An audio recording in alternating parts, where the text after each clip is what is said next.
Bonjour à tous. Aujourd'hui répondons à cette question, qu'est-ce qu'un anti-vax? Selon les politiques et les médias, la réponse est claire et multiple.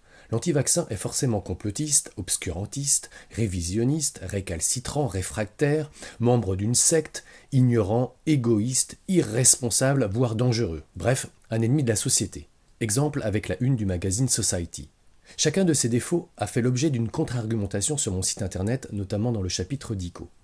Les médias s'en donnent à cœur joie. Voici un exemple tiré d'un journal de France Inter. Bonjour à tous. Pour eux, la France dérive vers la dictature, mais pourtant, ils manifestaient librement hier dans plusieurs villes. Plus de 100 000 personnes venaient dire leur opposition au pass sanitaire et au vaccin obligatoire pour les soignants.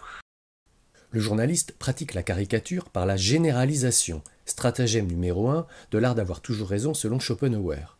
De la dictature sanitaire qui est dénoncée par les manifestants anti-vax, on passe à dictature tout court. Ce qui n'a rien à voir, mais permet la suite du commentaire très subjectif du journaliste. Ils ont tout de même le droit de manifester.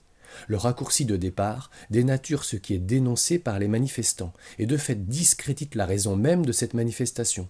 On ridiculise alors injustement les fameux anti-vax.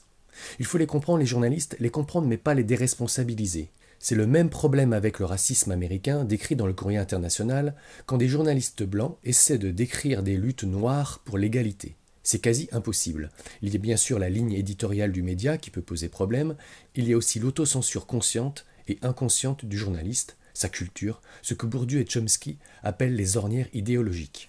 Étiqueter les citoyens d'antivax, c'est un procédé de manipulation qui permet d'éviter de répondre aux arguments, puisque l'antivax est sous-entendu extrémiste, il serait donc inutile de discuter avec lui. Pratique pour les médias qui peuvent ainsi fabriquer l'opinion, ici une opinion hostile envers ses citoyens, et pratique pour les gouvernants qui peuvent plus facilement mettre en place leur politique. L'étiquette antivax est un parfait exemple du stratagème numéro 12, stratagème dit de l'analogie, qui consiste à ranger l'autre dans un camp en le nommant d'une façon partiale. D'abord, le préfixe anti est connoté négativement, ensuite l'étiquette n'est pas claire. Qui désigne-t-on exactement? Entre ceux qui refusent juste le vaccin anti-Covid à titre personnel, ceux qui refusent tout vaccin, et ceux qui pensent que les vaccins sont tellement dangereux qu'il faut les interdire pour tous, ce n'est pas du tout la même chose. Aussi, pour clarifier ma position, je milite pour le libre choix, pour tous les vaccins. Le libre choix, c'est ce que réclament des millions de Français à propos du vaccin anti-Covid. Pour s'en rendre compte, il faut aller à leur rencontre lors des manifestations. Il suffit alors d'écouter, en laissant le temps de l'argumentation, sans juger, sans interpréter.